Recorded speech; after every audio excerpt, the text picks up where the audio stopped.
Christina, thank you. Last night's crash comes almost 3 years to the day after another deadly crash here along the Gulf Coast. Back in 2012, a Coast Guard helicopter crashed into Mobile Bay.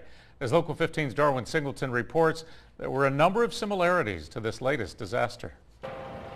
Last night, while many of you were getting ready for bed, members of the United States Coast Guard were called into service. And today, that mission continued to find 7 U.S. Marines and 4 Army National Guardsmen who crashed into the Santa Rosa, Florida Sound. But only 3 years ago, in February of 2012, there was another methodical search, this one in Mobile Bay. 4 members of the United States Coast Guard would perish in that crash. That night, the Coast Guard searched for their own. The tragedies have similarities impossible to ignore. Both helicopters and their crews were on training missions. Both crashed in protected waters, and both crashed in the middle of the night. But there are noticeable differences, too.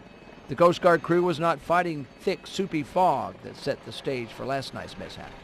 And instead of a Coast Guard MH-65C, last night's crash involved a UH-60 Army Black Hawk.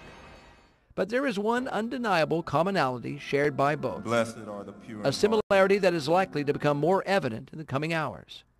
The shared sense of profound loss that will be shared by everyone involved. And it's tough for us too. We go through this ride with them as best we can, and our job is to help them get through. In Mobile, Darwin Singleton, Local 15 News.